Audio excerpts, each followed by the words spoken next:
Hai guys, kita nak unboxing Bembot. Sebelum kita unboxing, korang kena like, subscribe, komen tau.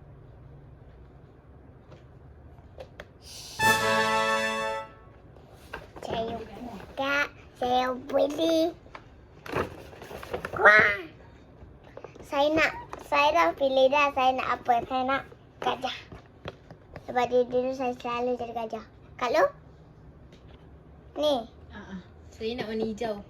Okey, Kak Long ni monyet. Kak Ngah. Apa?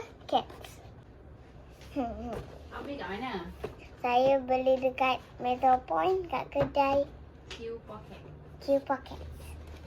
Okey dah, cek kita buka.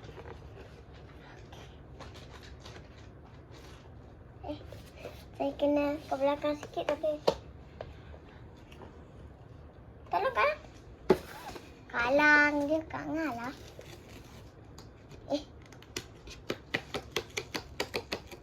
Yeay kakak. Dah tak payah.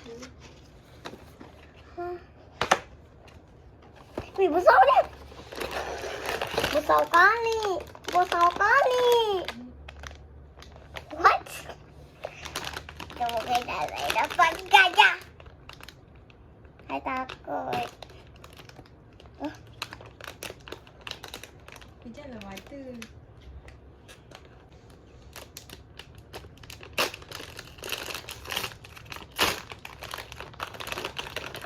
Baju. Warna biru. Yeah!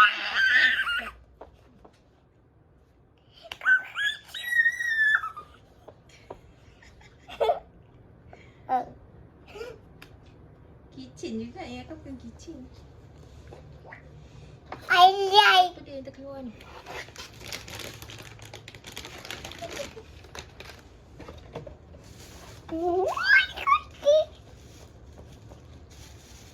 Alah, comotlah nak makan.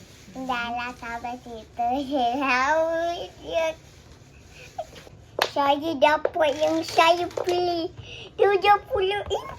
Oh, dari mana itu ke? Awak nak gajah ke? Aku ingat monyet. Saya nak gajah. Betul-betul dapat tengok. Yang lucu. RM70 dapat yang saya pilih. Oh my god. Sampai situ adalah video kali ni. Kalau korang suka tengok video ni, korang kena like, subscribe, komen tau. Bye bye.